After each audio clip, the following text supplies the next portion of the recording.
The introduction is a little bit about the difficulty with meditation.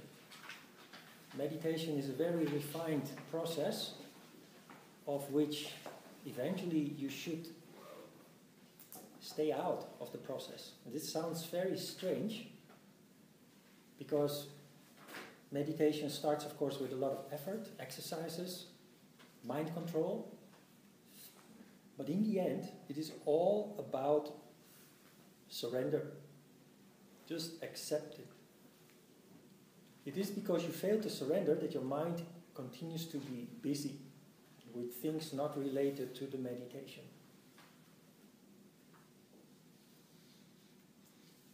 Somewhere on another page, there is a mention of Ati Yoga.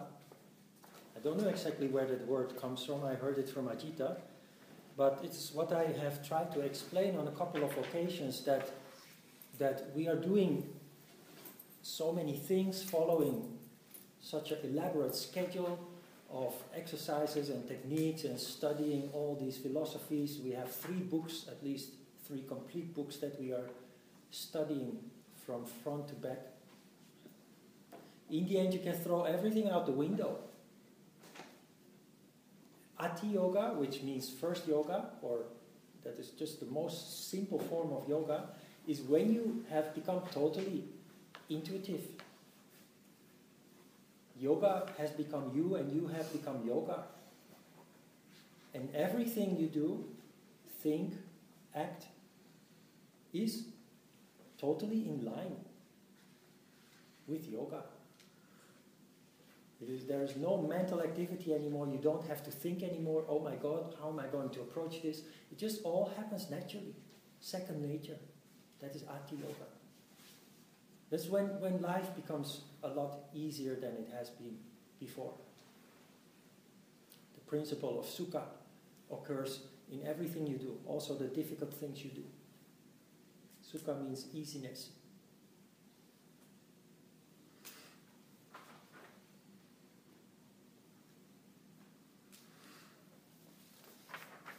Good. The true purpose of the coming together of the Purusha and Prakriti is gaining by the Purusha of the awareness of his true nature and the unfoldment of powers inherent in him and Prakriti.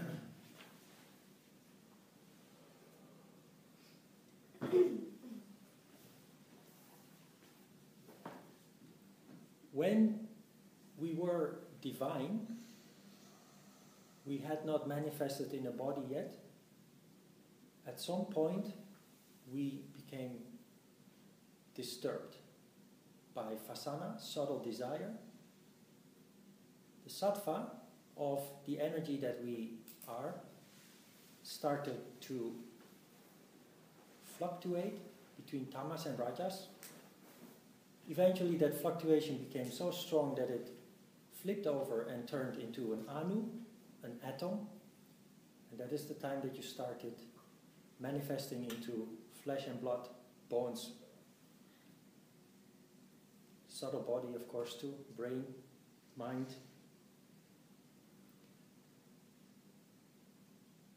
This sutra is telling us that the next step, and the purpose of yoga also, is to actually go back to that harmony again.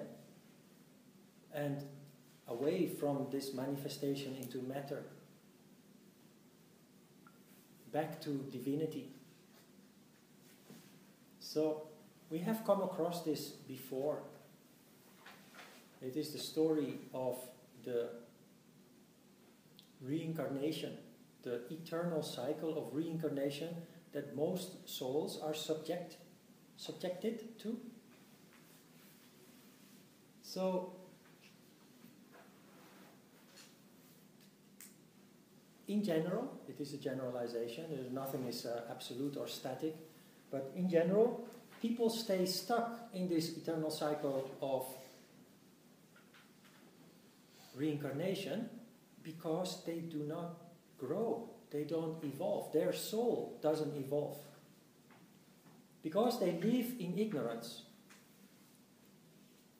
So, We are surrounded by a treasure box full of diamonds, gold, but we don't see it. We lack the insight to distinguish those jewels. These jewels are the world around you.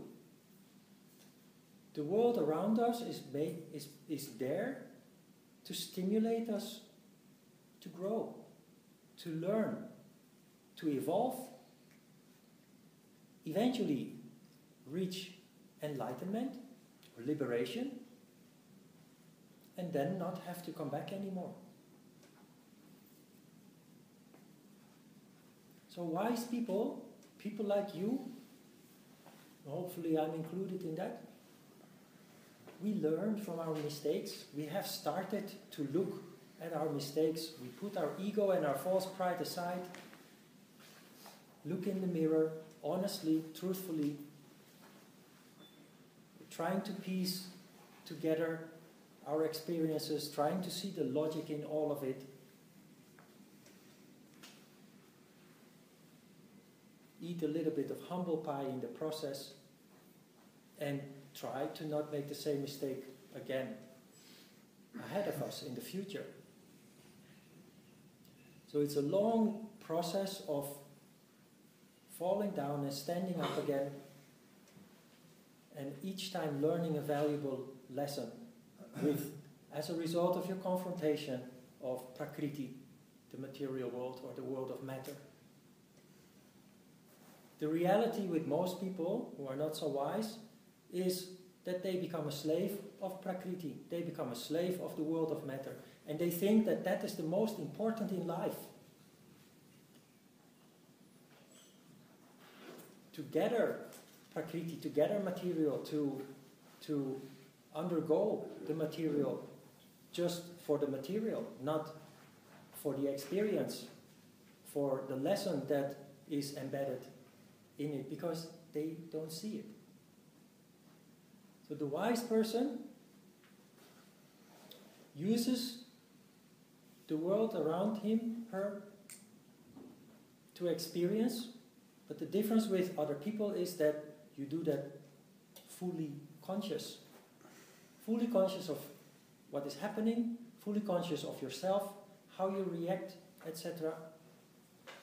Making corrections all the time, and as a result, growing enormously. The transformation Hannah just mentioned is a result of this process, and you will go through the same transformations somewhere down the road in the future. You will see.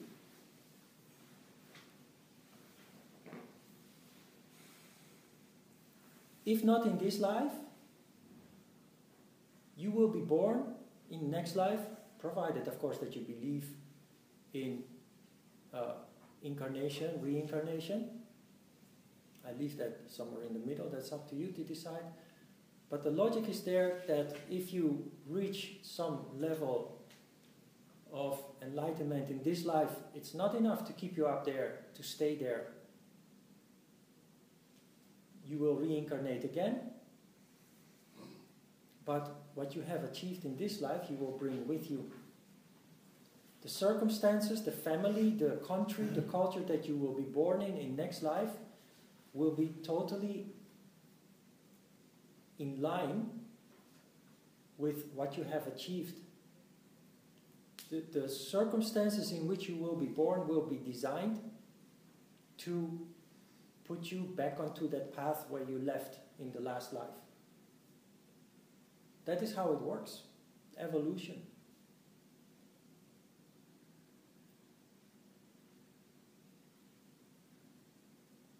Eventually, you don't have to come back anymore. Because you are total sattva, you have gone back into that soup of universal intelligence, universal consciousness. And you will become one of the saints up there that help the ignorant souls down here on earth, those that are awakening, like we also are awakening souls. you will be then there to help those awakening souls. I am convinced of this. I cannot prove it, same as reincarnation cannot be proven. But the more you start following your heart, which means that you stop doing all the things that disturb you, because that disturbance is a sign, an indication that it is not belonging to you. If the more you follow your heart, the more you are in line, in fact, with the divine, the more you will be helped from above. They only help you when your eyes are open. And for the rest, they're just sitting there laughing at you for your foolishness, for your suffering. But when you repent, when you open up, they are there to help you. I know, because they helped me so much. But they helped me only after I gave up my struggle, my fight. I sound like the Pope again. My God, what is happening here? But it is true. It is true. Your vanity, your pride, your ambition stand in the way of them helping you. Follow your heart. But most important in this whole process is that you are patient.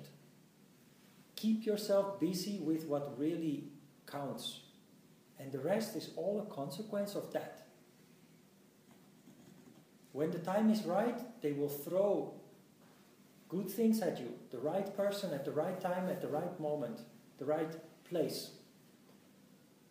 The right development will occur, will reveal itself before you. All you have to do is step on it. Ignorant people don't see these gifts from above. They're too much occupied mentally and driven by fear.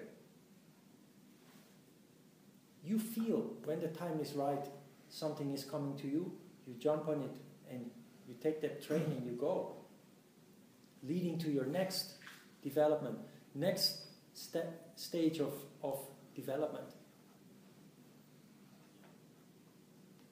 When you start experiencing this, you will not worry anymore about anything.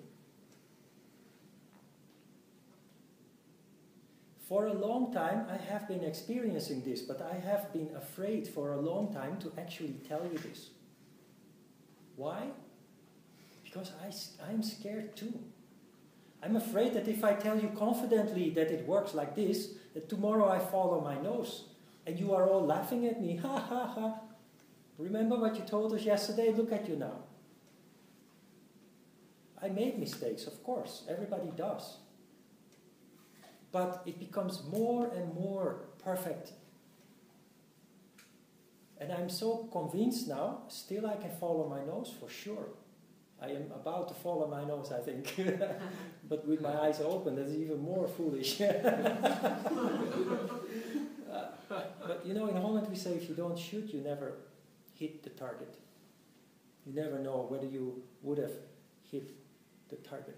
Anyway, where was I? Falling on your nose. Oh yeah, and I have a very big nose.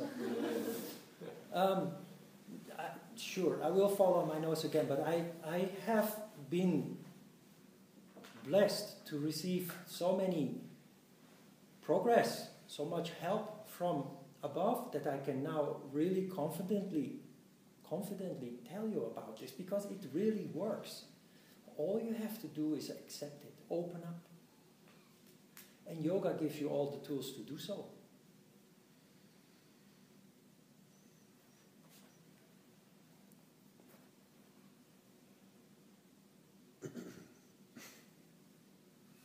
Have you experienced something like this yourself? I know some of you surely have. I see it by the stupid smile on your faces. Really, really, really. So everybody who's sitting there like this. I've not experienced it yet. No, just I'm a joker. I'm a clown. Yes, but yes, it's just marvelous when you realize that.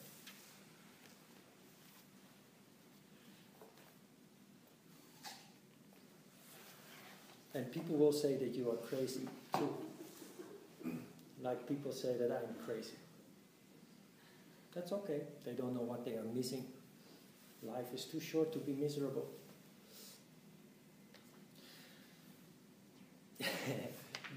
Its cause is the lack of awareness of its real nature. That is ignorance. Well, I have included that in the story I told you already. Why do people lose their divinity? Why do people lose soul connection, soul contact, soul consciousness? That is because people focus on the wrong thing in life. People focus on their bank account, on their car, on their job, which of course we need jobs to pay the bills, the rent. But people have no awareness anymore. People have no connection anymore with the finer things in life. And one of those things is just simply being sensitive to energy. People just don't have the antennas anymore. You have a TV, which is a receiver basically of information, but the antenna on the roof has been blown away by some hurricane or so. So you put on the TV and there's only static noise. That is how most people function. They are not connected anymore. And so they focus on surrogate interest, material interest, and they think that that is life.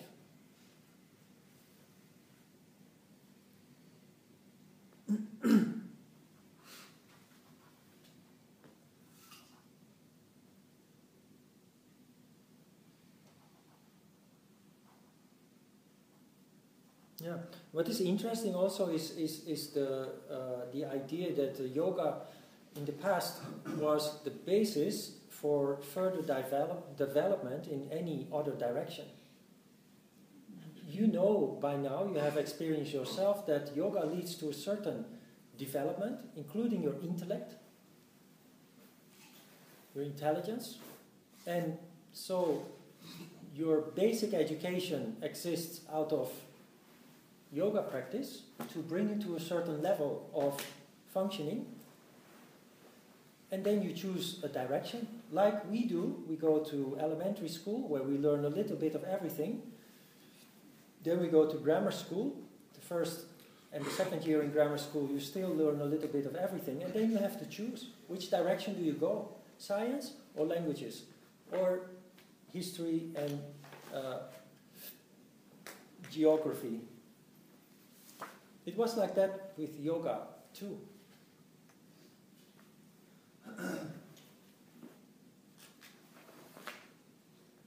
It is also no coincidence, I've told you this before, it is no coincidence that the IQ test that I did some while ago revealed that I'm a mathematic visionary.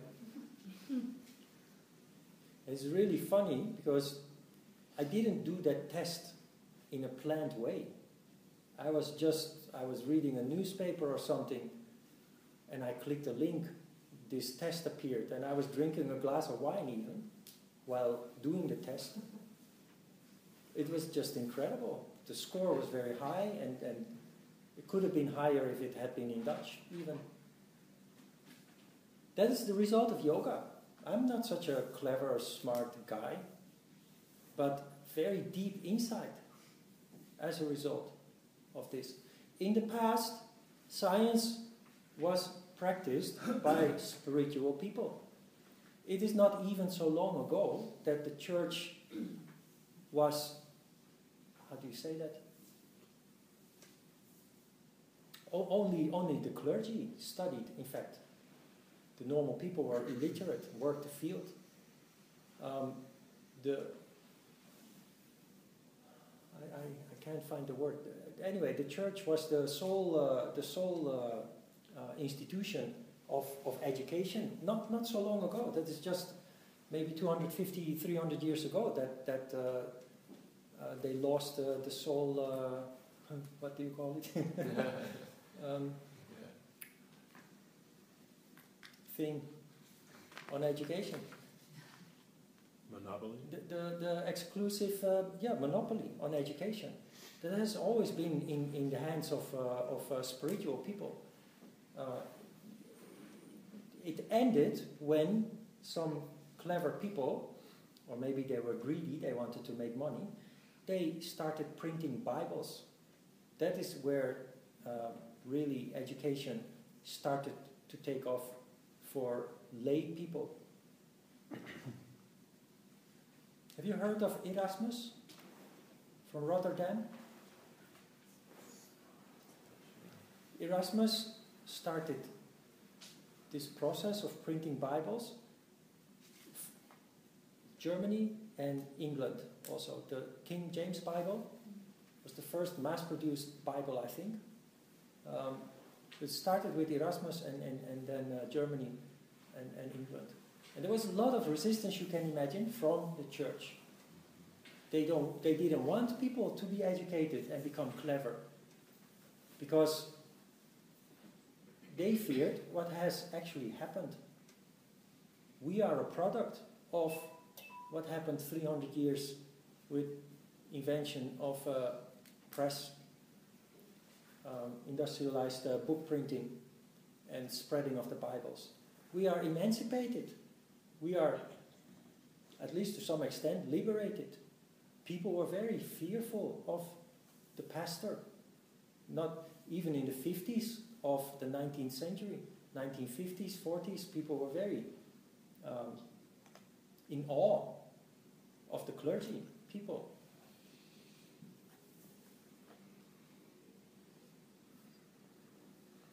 I think I remember seeing a documentary or reading about when these presses were first invented or made. Maybe it was even to send the Bibles, that like church said it was the act of Satan and he's evil. Yeah. And yeah. there were a lot of resistance. They felt their control over people slipping away. So, and then you start witch hunts, and that really occurred. Yeah. People were executed actually for fake reasons. Because they were actually involved in printing Bibles. I read a book about it, it's very interesting. But these days there are many interesting documentaries on the internet, and for sure also a History Channel, those kind of Discovery Channel. Yeah. 25th Sutra. The dissociation of Purusha and Prakriti brought about by the dispersion of avidya is the remedy, and that is the liberation of the seer.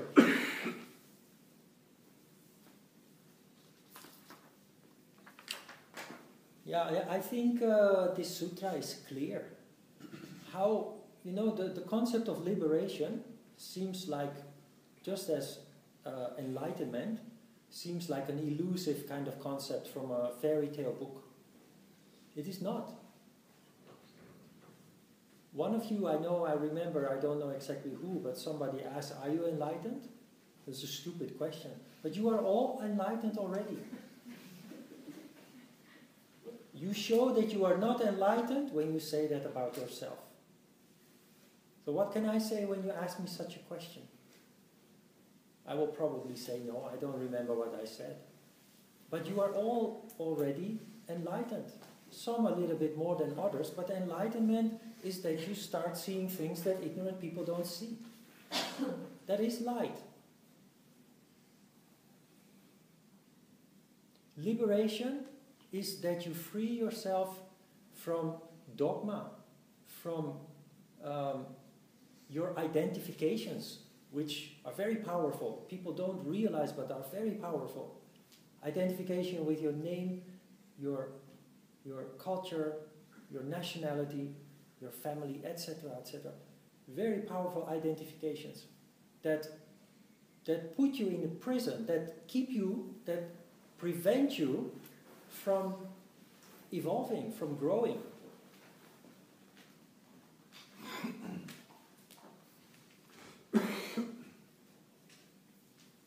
feel that?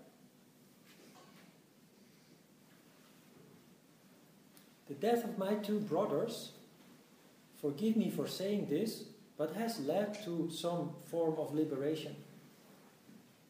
I grew up with them. And although I was far away for 10, 12, 14 years, unknowingly, there were still a chain around my ankle.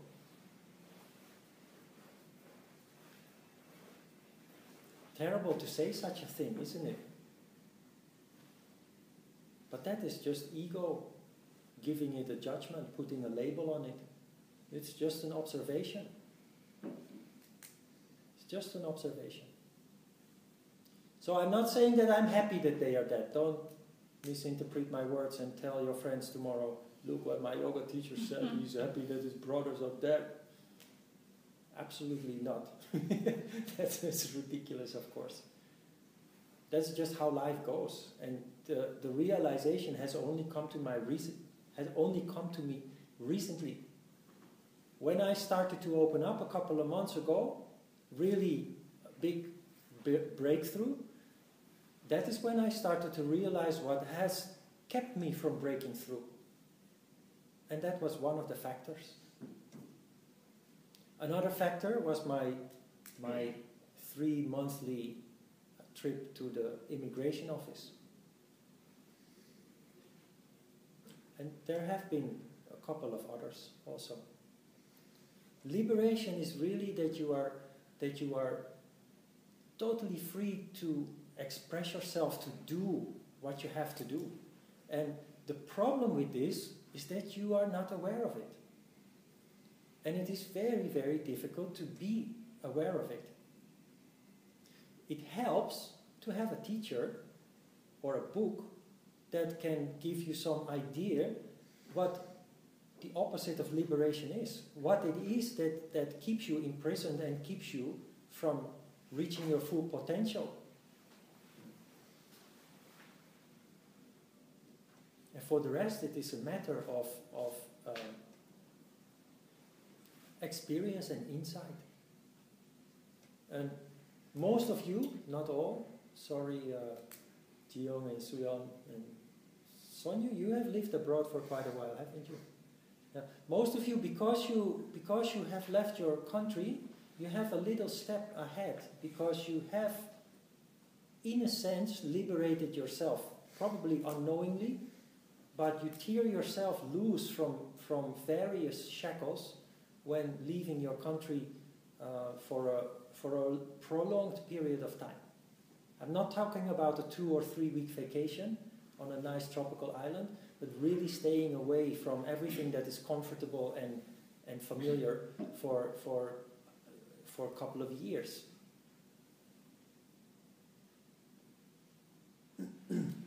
That has already led to some form of liberation.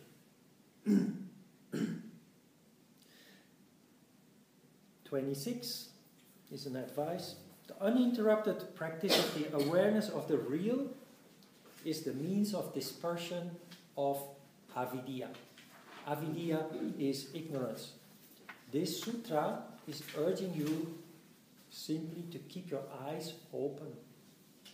Do not fall asleep anymore. Do not go back into your ignorance anymore. You are not ignorant anymore. What's the difference between the soul and the seer? The seer is the self, Atman, while the soul is Purusha. No? Correct me if I'm wrong. No, I don't know the difference. It lies very close together, but there is a subtle distinction. The seer is written with a capital S. That is Atman. That is Atman. Atman is the self. How do they feel different?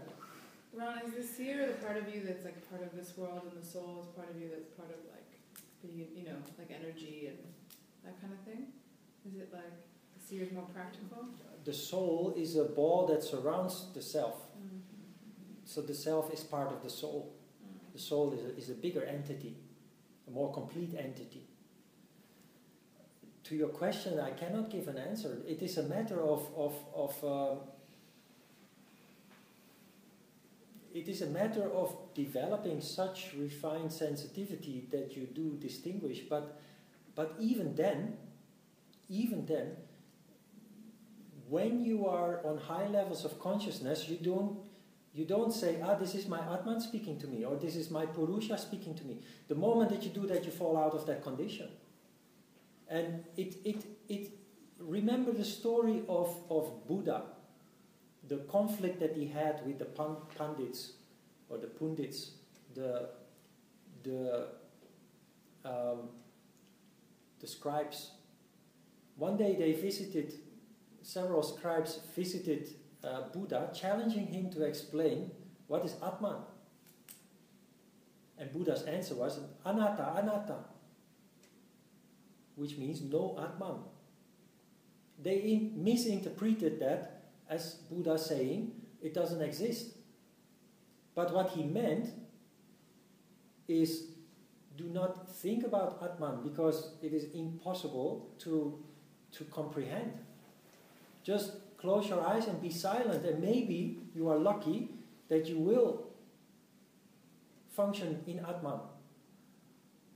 So the scribes are the skeptics who want everything concrete in statistics and concrete information.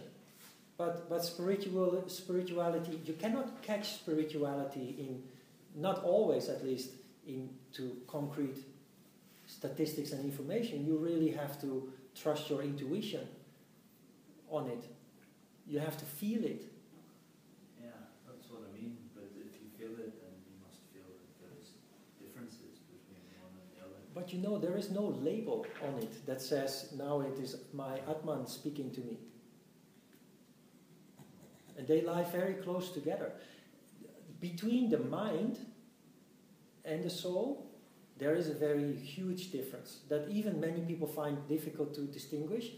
But for us, at this stage, that must be very easy. When you meditate, your eyes closed,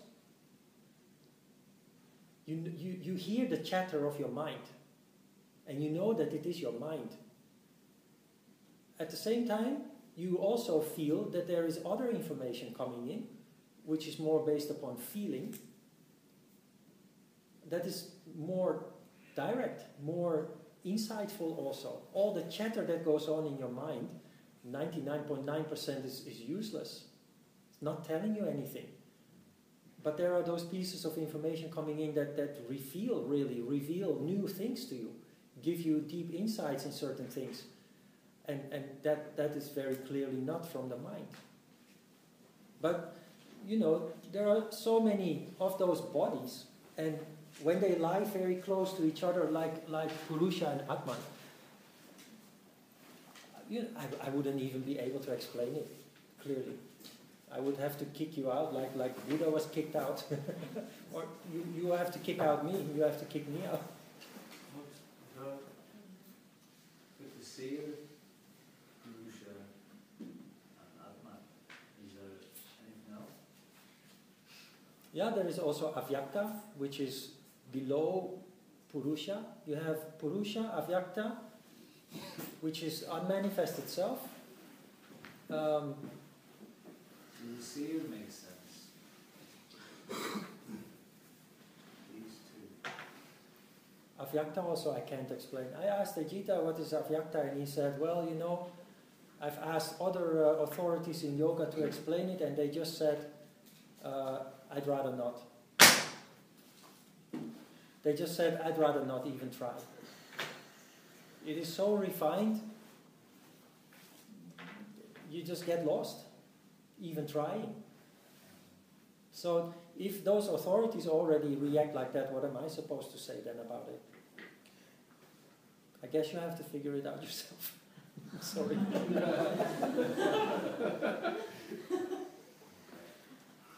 But let me know. Let me know. Let me know when you find an answer. Hey Ron, in that email you sent about to be a yoga teacher or like a yoga teacher trainer, to be a Yogacarya, right? Did Did I send an Oh, email? in the email. Yeah, you said it. From The IFY? Yeah. Oh, yeah. oh, that was The International Yoga Federation. yeah. In that email they clarified what it means to be a yoga teacher. But they said that you need a guru. Yeah. What kind of label do you want to put on me? Just call me Ron. Yeah, because you said, I mean, like just In their eyes, I'm their representative. right. So I don't care what they call me, a guru or a master or a yogacarya. But I remember that in the beginning of the beginner course, you said like, "I'm not a guru. I'm not your guru. I'm just teaching you what I know." I don't want to have any label on me at all. I'm Ron. I'm your friend. That is all ego. We call ego tripping. Yeah, but why do they even have that?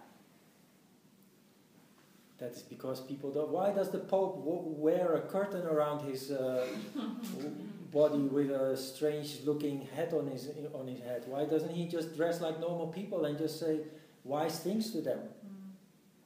But don't they do that because so that you have like a teacher like who's also taught by someone who knows the text, or isn't that why they have the guru? The guru Like, makes it so seem. you learn from someone. Guru just makes it seem like the guru is higher than you, and you will never be a guru. Like you will always be a student, and you'll always be a guru. We are Like all religious. eternal students, and the world has evolved. In the past, the world existed out of hierarchy. But we know there is no hierarchy. We are all souls of the same level. And that is my philosophy. I cannot teach you as passionately and as completely as I am doing if I were just having the idea that I'm a guru and that I'm something above you, I'm something special. I mean, if you want me to wear a turban, okay, I will wear it. Why not? Maybe I can hide some nice candies in there. Sometimes when you stand on your head, I can have a candy from my magic turban. Amy Winehouse used to put cocaine in her hair, so you could do Yeah, that. she died.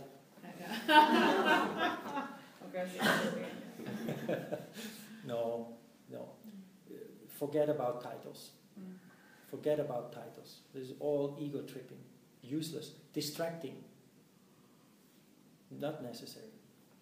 I got the title of Yogacarya and I put it there on the wall just because, out of consideration of the gym. They want, in Korea everything is about status, and the salespeople when they walk new potential members around the gym, it is nice that they can point out the pictures outside and the diplomas on the wall.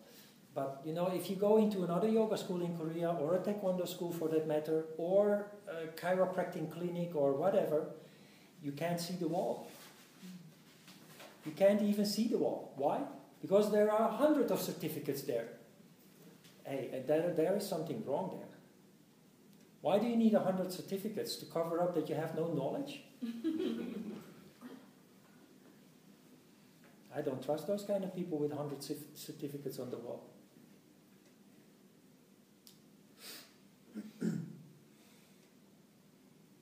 I'm the representative of the IYF, and they maybe consider me as a guru, but I'm a Yogacarya anyway.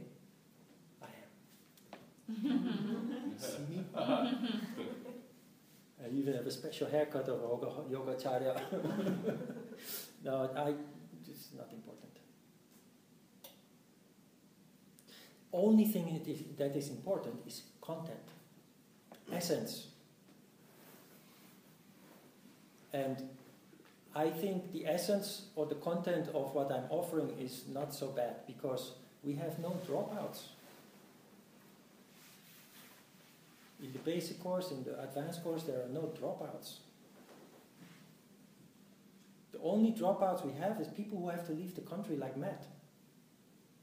And we had probably some other people, one or two, who had to leave just because their time is up in Korea. They would love to come back and to continue, but for the rest, people, in general, there are no dropouts.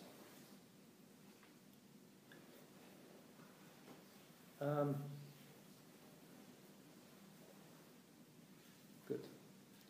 In his case, the highest stage of enlightenment is reached by 7 stages. This is also a little bit a piece of humble pie, because very often people practicing yoga for a long time, they say, I don't have to practice anymore, I've reached that level already, and you are a beginner, you must practice, but I don't have to do it anymore. To a certain extent it's true. You over the years you transform.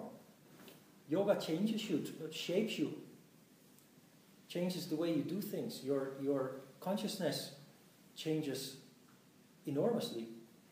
And not practicing anymore doesn't take that development away from you. But you do fall asleep. You do lose your sharpness. You do go back into a tamas condition. So continuous practice keeps you on top of the mountain, keeps you sharp, and you continue to develop. If you stop practicing, you will also start standing still in your development. Not completely, because you have opened the lid towards development, but it will slow down enormously.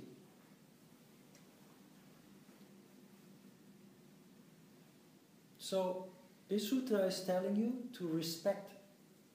When you have reached the stage of samadhi, do not only keep yourself busy with samadhi, respect also the previous 7 steps. Yama, niyama,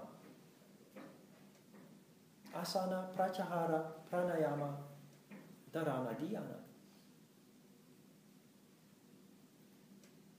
Do maintenance on a regular basis. I've been teaching yoga in Korea for 16 years. For 12 years of those 16 years, 13 almost, I have hardly done any self-practice. Apart from meditation, hardly any self-practice. Why? I had 2-3 classes a day, 6 days a week. You don't feel like doing more asana if you've done already like 80 or so with your groups, the groups that you have throughout the day. Coming here, after a year or so, everything settled down a little bit, I started practicing on my own again, and it just feels so good. I start at 7 o'clock, I come here at 6, 6:10.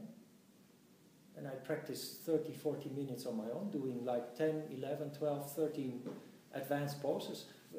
Many of the poses we have on the schedule today, I do in the morning, and Mayurasana and several shoulder stands with variations. Exercise, most of the exercises I cannot do with the members here. So I'm developing still. I'm almost 49, and still I feel increase of strength and flexibility. It's just incredible. So don't slacken off. Don't let it go. Stay sharp. Stay on that high level of that high octane level of sharpness. It is also the reason why you are not looking at a very calm and almost drugged kind of yoga teacher in front of you. I'm hyper almost, because I'm bursting with energy. And when I'm at home, I'm not like when I'm here. When I'm here teaching, I am in a sattvic state with a little bit of rajas, which stimulates the intellect and opens you up to inspiration, kind of like a medium.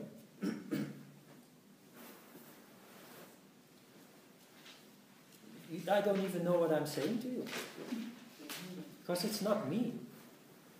It sounds really strange, but surely before I come here, I read the file once on the computer. I just read it once. I make some small adjustments if I see spelling mistake, or sometimes I add a little bit more, sometimes I delete a little bit. I just read it and then I come here and I sit down and I don't even know where I'm going to start yet. Surely I will look at the file and, okay, well, today it's about this or that. And then I don't even look at it anymore and just start some story. And if I had to do this mentally, we would have a lot of dropouts. It would become very boring, very not inspiring at all. There's no heart-to-heart contact.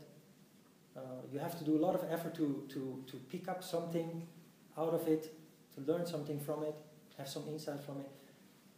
It just wouldn't work. And I would be totally exhausted at the end of the day. Totally wasted at the end of the day. That happened in the very beginning. You have to be connected. You had a question, John? Who's talking? Is he Purusha? I think they are ganging up on Or is it the guru? yeah, Swami Pancake. Yeah. Don't ask me. If I have to rationalize it, it just defiles the beauty of it all. Let's keep it to those wonderful old souls up there who are there to help us. Most of you are teachers. You know this. Because you have days when you are very inspired and your students, they are sitting in front of you like, and they stick to your lips and they want to hear everything you have to say. Sometimes you have a day that you're not so, or the material is not so familiar and then the story doesn't come out so well. And you are also, the students are bored, busy with their smartphones, and at the end of the day you're exhausted. And you think, I'm happy that it's over, finally. And the minutes don't seem to tick away on the clock. That is this.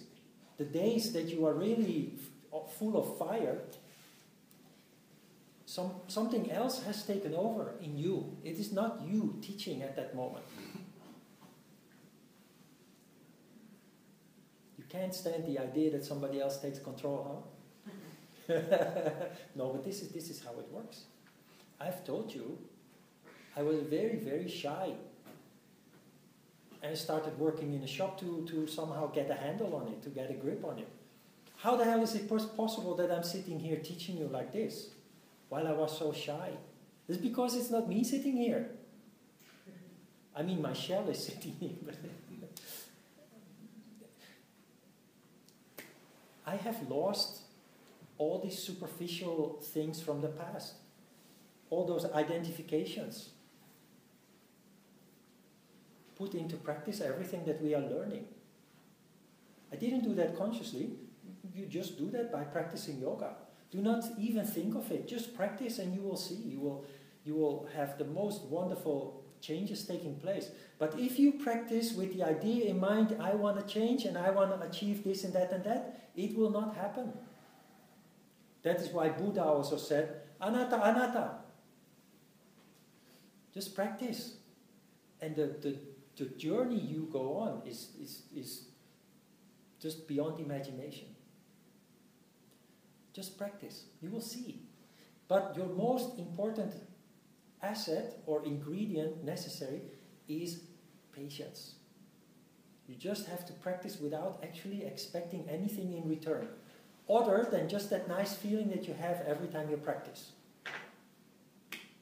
And you will have just magnificent things taking place in your life.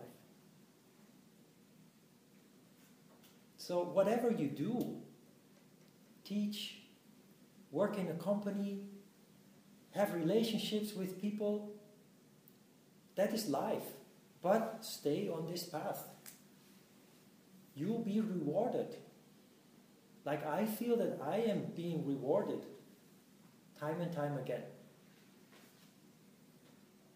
And you will also say life is beautiful, life is wonderful, because it really is. All the misery you went through in the past, you don't even think of it as being miserable anymore, because you understand it all had its reason.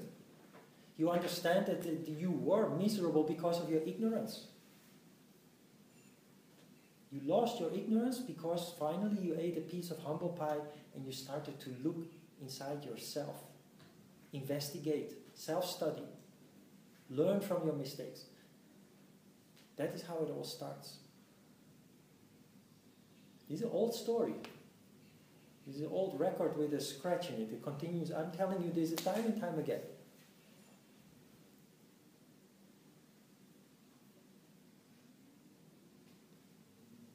Let's. I see a lot of sleepy eyes. It's time to shut up. John is also busy with other things. But hair is on my head.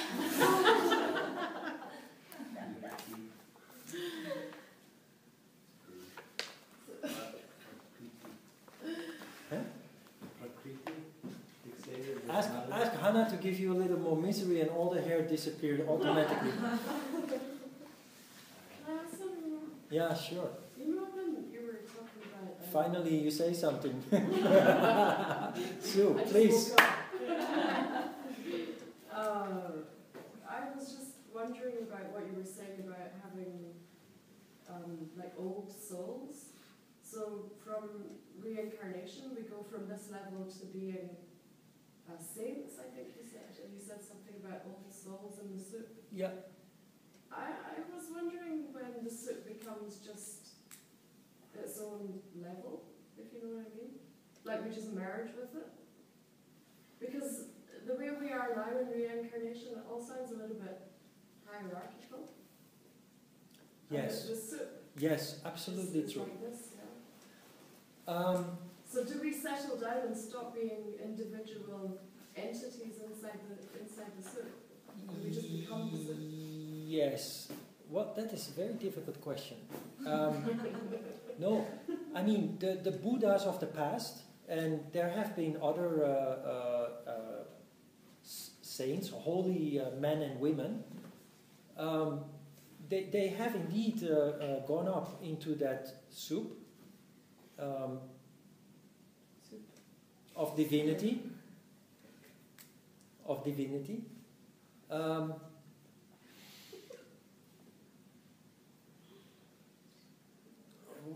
Are they functioning as individuals? I can't say that. If it is, I think that they are part of the universal intelligence that is supporting you as a whole. And I think this base of divinity, of people, of holy people going back into that soup without the need to manifest again in the physical body, I think this base of holiness is widening, becoming bigger. And as a result of that, the whole world is evolving more and more towards divinity. You can see that all around you.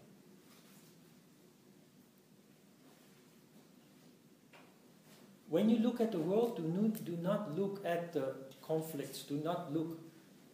I mean, if you look at them, then understand that they are part of the process of going up. Every time when there is a conflict, it causes so much mayhem that it forces people to move upward on the ladder of evolution. It goes together with bloodshed. It goes together with atrocities. But do not focus on the atrocities. Focus on the positive picture that is very clearly there.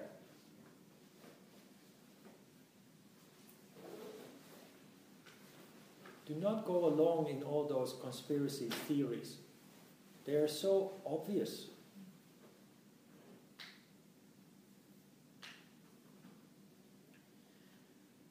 Those conspiracy theories are the product of people whose mind, whose soul is closed, who are in total tamas. They're driven by fear. Yeah. I'm driven by hope, and I hope you are too. I was just thinking about whether I should bring this up. Well, no, you know what happened in the U.S. with the children. Yes. And that's really close to my home, actually. And yes, that is ego. What do you mean, that person? No. Or that me? Yeah, totally. But it just feels so. Go ahead. Yeah. But I don't know. I mean, I see it differently from how a lot of people there see it. Like, I feel kind of sorry for this person who was suffering so much that he went crazy. But I also just see, like, I don't know. No. You have no right to kill 26 people if you are suffering from something. If you're suffering from something, you go to a psychiatrist. It's not a right, but what kind of person does that? What kind of person, who wants to be that person? Well, you're asking me to give a judgment and go into politics. Well, I'm not even talking about him. It is the product of the society that Right. we live in. That's what I was thinking. And okay, actually, thank you very much for touching up on this, because everybody is now focusing on the sadness and the tragedy. But what is happening? Everybody comes into action, and everybody is looking for improvements. What can we do? What can we change? This is how evolution works.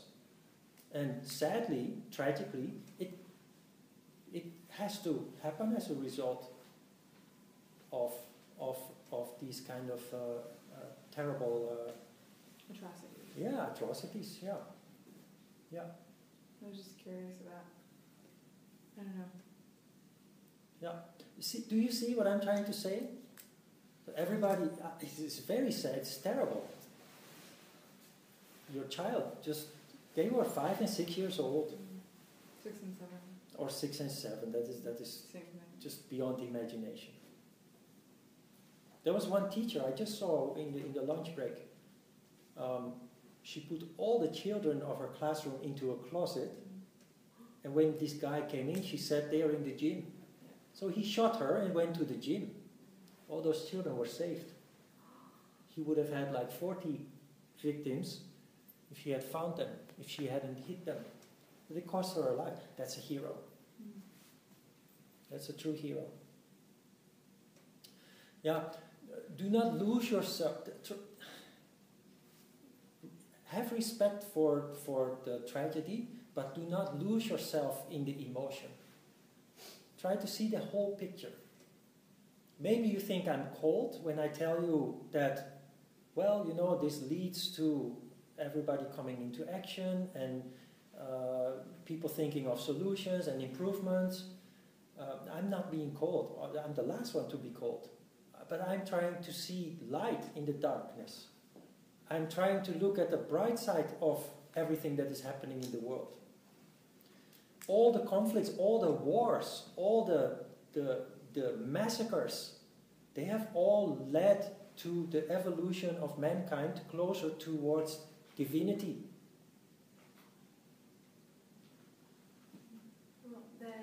I'm not saying that we should have more of them. It would be nicer if we could evolve without those atrocities, but we have to just face the reality. Suyan? So that's what I want to ask, it's because we are human beings, so we have to suffer all these things like depression, tragedy, and all that. No. That is Korean thinking. And I totally disagree with that. Because of this kind of thinking, in Korea, almost everybody is suffering. Because you are constantly told you must suffer out of consideration of other people. And so everybody here in this country is unhappy. That is a totally wrong idea of what Buddhism or religion is about. I think there was a mention of this in last week's handouts about the nihilism of certain philosophers, Nietzsche and the other one of the 18th, 19th century, that is based upon Buddhism. In Korea, people make you suffer, and then they say, yeah, life is suffering, so just accept it. Not only in Korea, other Buddhist countries too. Yoga says, no, you are not a stupid idiot. You don't have to suffer. But in order to end your suffering, you have to start taking affairs into your own hand. You have to start taking control. And this society, for you being Korean, being inherent part of this society, they will not allow you to stand up on your own. And if you try, in spite of that, everybody will be very willing to make your life miserable. So people like you, and Sugin also, is doing a lot of effort. You are the forerunners of a revolution taking place in Korea. And the forerunners of revolutions have a lot of suffering to do. You have to break conventions. So not only many young people are in this many young Korean people are in this position. They live in a society with very old traditional values, but they have grown up in a very dynamic society with many people traveling abroad and a lot of influence from outside, and they don't buy it anymore.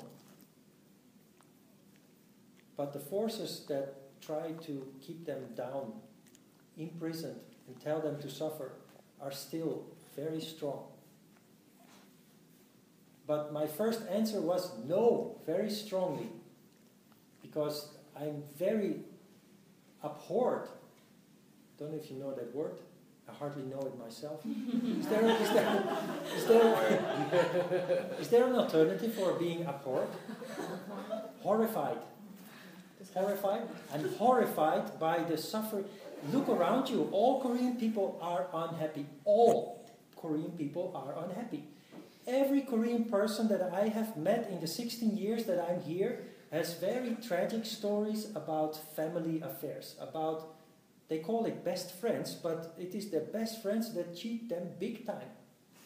Lie and cheat and still they say, my best friend did or that. How can you call that your best friend? And you just accept everything because from the moment you are born, you are told to suffer, and it's good for you to suffer.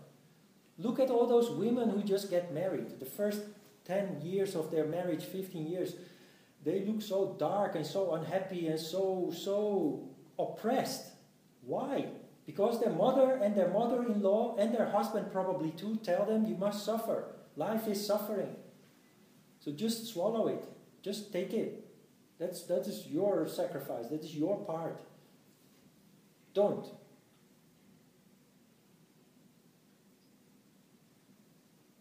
But when you have a conflict, don't say that your yoga teacher told you.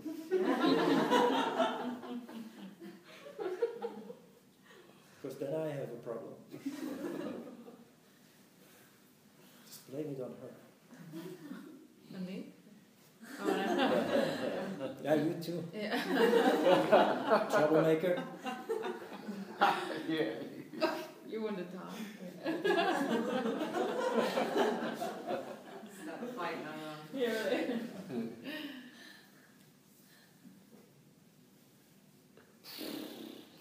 Amen. I think we have to choose. We either drink wine or we drink wine. I think we should drink wine. Maybe in between we can do a headstand or something. No. We have just a little bit over 1.5 hours. Either we meditate or we exercise. Meditate. No. Medisana? Do some hands. Yeah.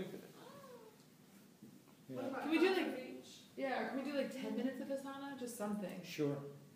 Yeah, good idea. You're welcome. You are a troublemaker, aren't you?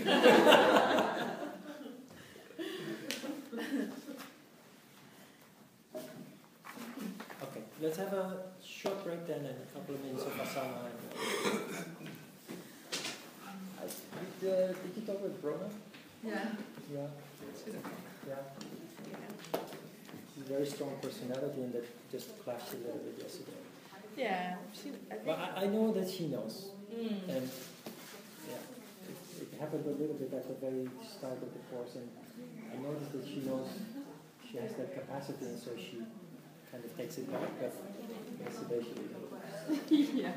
Well, I think she thinks but the course is good for her. So she also thinks that any kind of conflict is like something that people bring to themselves. So she thinks, well, it's good. She's good. We have that conflict. But she came home and she was okay. Yeah, we had a very big hug and we talked a bit. And, you know, I don't want those kind of things to happen, but it happens. I told her just to like I said. Yeah. Problem solved. It's funny because Laura was staying over as well, and Laura was like, this morning that's where I was, and she said, I knew that was going to happen. We all knew that eventually I knew it too. Yeah. I knew it too. From the very first class, I thought, but you tried to control that, and but you know, actually, what happened? It was about the Kleeshas. And the Sutra said the minor ones, the subtle ones, can be reversed back into their origin, ignorance. The bigger ones, the redwoods, those stand out. And I explained, and I gave some of my own experiences in the same way I did here. And Brona said, but there is this lady who wrote a book, and she says it can all be solved with love. So I said, you know, you are actually right, but what you are saying applies to the subtle ones. Indeed, understanding, compassion, insight, that solves the subtle ones, and that is exactly what the Sutras are saying. But we are now talking about those redwoods there, and they are standing there, and in spite of 30 years of love and compassion, insight and understanding, they are still standing there. You control them, and one day somebody comes and pushes the button, and it will stick out. They do not disappear. And she continued to say it. Basically, she insisted. She was basically just shoving it down my throat. And I said, at some point, I said, Brona, we are not debating here. And I don't mind if you don't agree with what I'm saying, but please, take the information that you have, combine it with the information that I have, make your own truth out of it. Well, it's useless to debate. I'm just trying to convey some information and do with it what you want. And she became, I don't know, I was a little bit harsh. I asked later, she walked out and I asked her, did I just take it wrong? Somebody said, yeah, you were a little bit harsh. I live with her.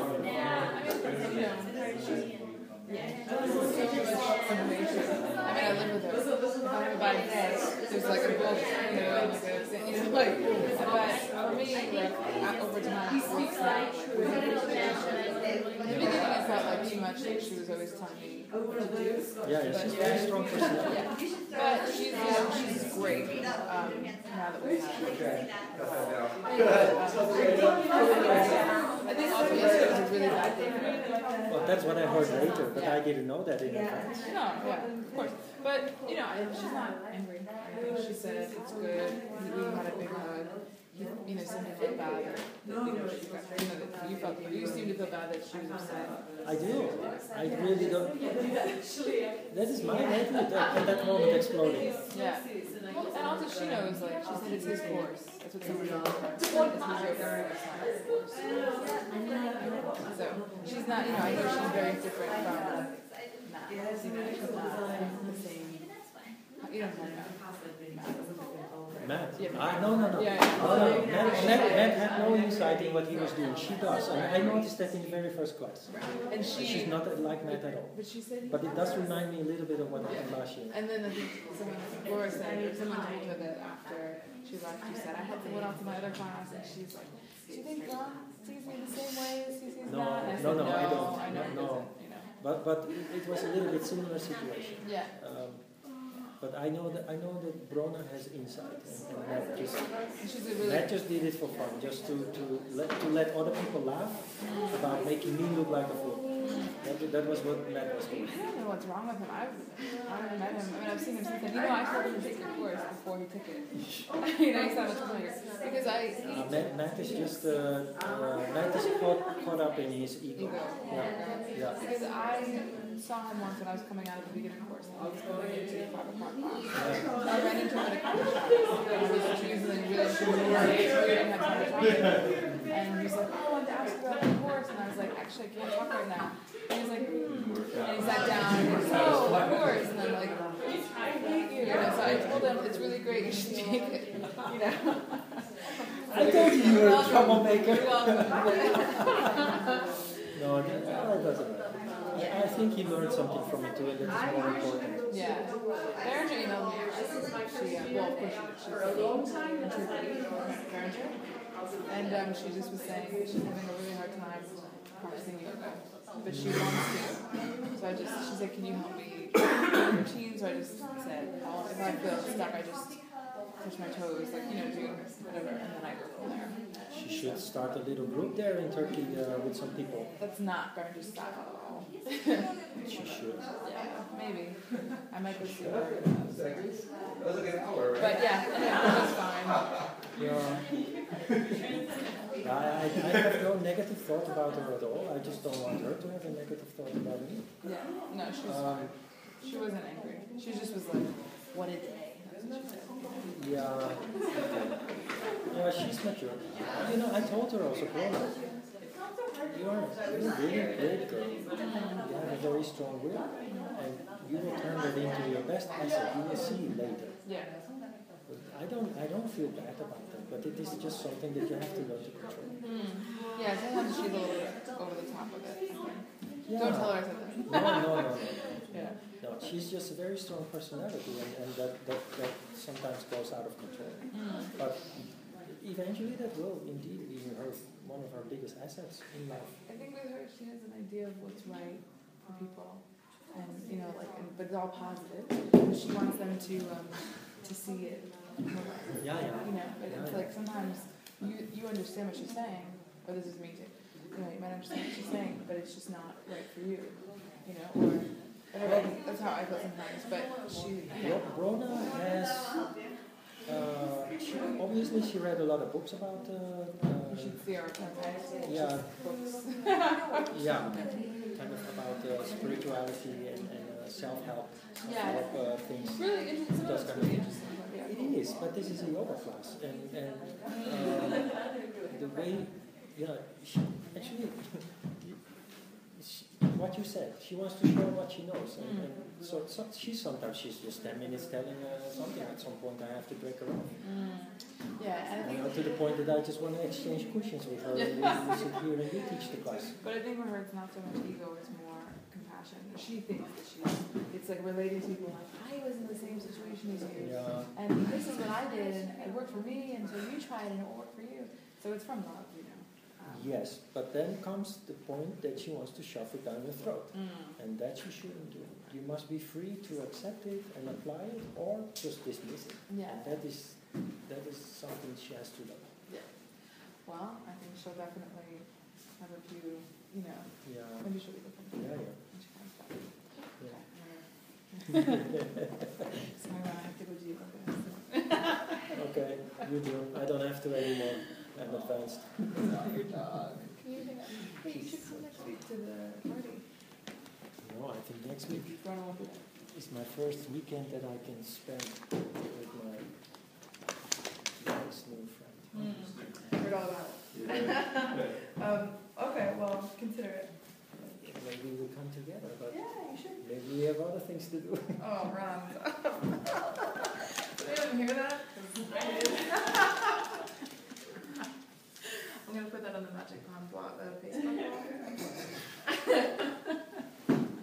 Don't worry, I will do that myself.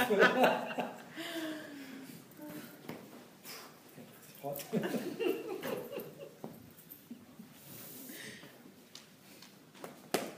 Well, anyway, you're both invited. What time does it start? Like 7-ish, like that. Okay, I know I have a class here from 5 to 6. Okay. But yeah, anytime. It's not going to be like a dinner or anything. It's just hang out, No. do some stuff. Yeah. Make some food. But maybe we need some variation of activity. Jeez. No. Just kidding. Sure. Nothing has happened yet, don't worry. No, I don't want to. No.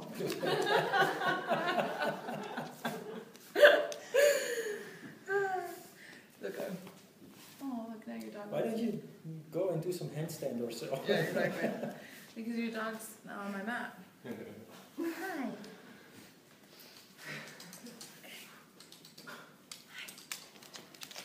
It's girl. I breathe in her face. Yeah. It's my energy. Really? Was it you? Yeah. Oh, really? Yeah. It's a lot, Brian.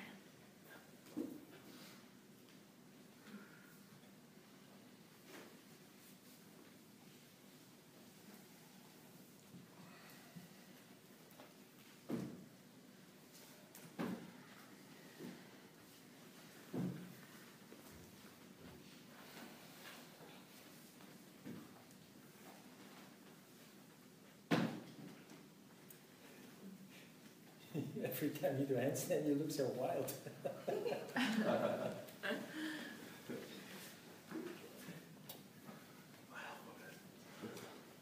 You too.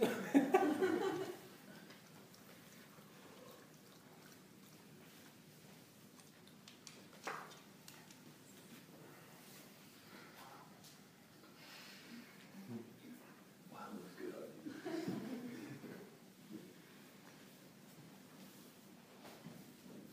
Just thinking about like, we do bring her. We're gonna be like, oh, so you're the girl that Ron keeps talking about in class. Yeah, so I don't know yet. That's okay. I don't know yet if you want to expose her to all you bunch of crooks. It's okay. We don't have to invite John.